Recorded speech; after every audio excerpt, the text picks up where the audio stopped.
Coming up, Johnny Jones is officially out as the head coach for LSU basketball. See what's next for the Tigers. And find out if the LSU gymnastics team could finish their season with a perfect record in the PMAC. And Duke Riley sits down with us for an exclusive one-on-one interview. All that and more. The Hot Seat starts right now.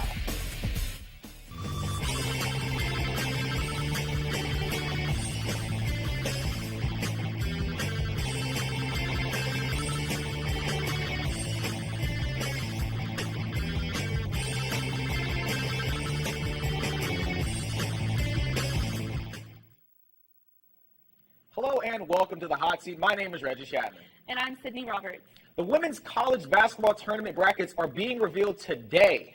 And the Lady Tigers are considered a certainty to be selected as one of the teams to make it in. Right now they're having a watch party in the Legends Club to discover their destiny. Tiger TV's Lily Fontenot is there right now. Lily, what's the atmosphere like in the Legends Club?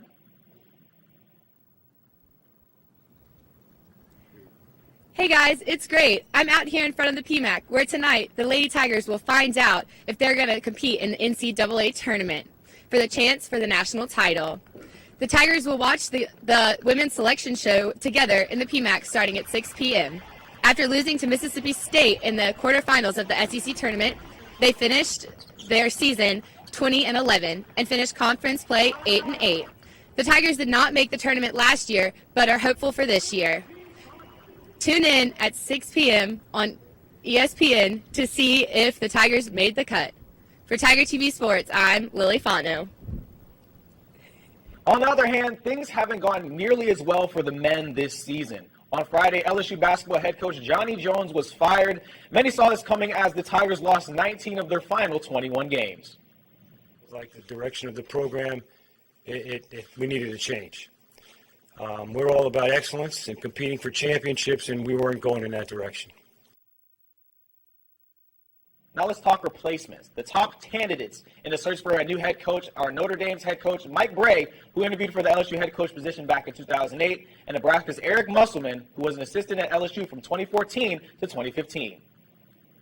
This weekend, the LSU baseball team took on Wichita State in their final non-conference series before they start SEC play.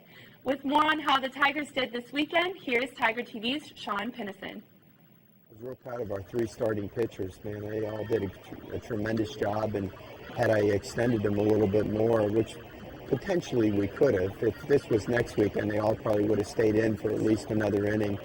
The Tigers swept Wichita State this weekend, and with 22 scoreless innings by the starting pitchers, they look really strong going into SEC play. You know, we easily could have had a sweep this weekend with, 3 shutouts.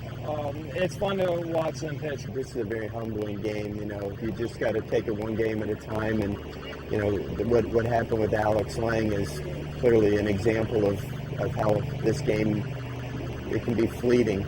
On Sunday, freshman Eric Walker cemented his spot as the third starting pitcher. And with the Tigers' dominant performance on the mound this weekend, they have the confidence they need as they approach the toughest part of their upcoming schedule. For Tiger TV Sports, I'm Sean Pinnison. After this weekend's sweep, LSU is ranked number 6 in the nation. They sit at 12-4 on the season. Now let's go from the baseball diamond to the PMAC. Friday night was an emotional one for the seniors on the LSU gymnastics squad. It definitely was. It was their last meet in the PMAC as Tigers. And they finished in style. The Lady Tigers defeated New Hampshire and moved to 13-1 on the season. Now get this. Seniors Ashley Natt, Shay Zamardi, and Sydney Ewing finished their careers perfect in the PMAC. Throughout their 4 years as Tigers, they went 28-0 at home. The coaches, of course, were emotional, but not. And I kept telling them, okay, I'm getting mad now. I'm getting mad. And, because I didn't want a letdown. I didn't want an emotional letdown. And they did not disappoint us at all. They did a fabulous job.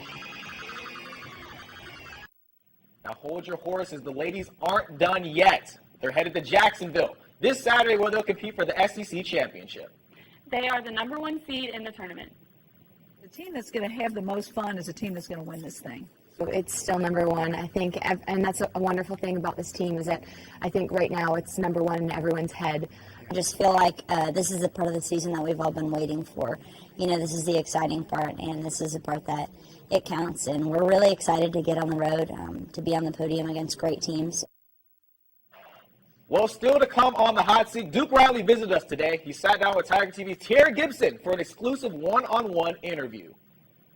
And we weigh in on who we think is going to win big in this dance in March. We'll be right back after this. Duke Riley is among many LSU football players projected to be chosen in the NFL draft. But some scouts are saying he represents what the future linebacker looks like in the NFL. He came in and sat down with Tiger TV Sports' Tierra Gibson to talk about the draft. Guys, we're here with Duke Riley, former LSU linebacker, current fisherman, current draft prospect. Current playing for the NFL, stuff like that. Perfect. All right, Duke. Well, I guess my first question is, obviously, Of course, I'm gonna say. I mean, I wish I had another year, honestly, but I know I'm in the NFL already. So, just enjoying life right now. Not really enjoying it, but I'm enjoying what I do. You know what I mean? It's a tough process. You have to be mentally focused. I mean, there's a lot of distractions and a lot of things that you want to do that you know you can't do, because if you get caught up or anything, there's a lot of eyes on you. So it's best for me, and I know a lot of guys that I talked to. We just I came back to Baton Rouge, and I'm now training at Traction with Ryan Clark and Mac, and I'm just enjoying the process. Man, I'm back home, so it feels good. I was in Dallas training at a spot called APEC in Fort Worth. So I was out there doing my senior bowl and combine training, and now I'm back here. So I know in the offseason, obviously, you signed with Young Money Sports. What was that like, and can you tell us a little bit about Lil Wayne? Well, throughout the year, I mean, I wasn't a guy who really was getting a lot of interest by agents, but as the season went on, I guess I blew up, and after the Ole Miss and Alabama game, I got a lot of calls. My phone was just ringing every single day, and Young Money Apple Sports was one of the agencies who hit me up, and I was just like, I didn't even know that they had a sports thing going on with Young Money. But I mean, I met with the guys, and it was just bigger than what it sounds like. I mean, it's a family atmosphere. I mean, I'm pretty sure. I mean, a lot of people know their history. They came from New Orleans, and all of the guys that they grew up with are still with. So I mean, that just tells you how they keep everything connected, and I just felt like it was the right fit for me. I'm the first guy that they signed. I was the first guy that they signed. They signed 4 other guys, D.D. Westbrook, well, me, including the 4. Me, D.D. Westbrook, Lewis Neal, one of our old defensive ends, and Carr Vanderbilt from Cal. And Lil Wayne's just, I mean, I'm pretty sure everybody knows how he is. He's always having fun, it's just when I'm around, he makes me feel like I'm actually family, so it's kind of weird, because I'm used to being a big fan, and now it's just like, he looks at me like a brother, so I mean, it's just a good feeling.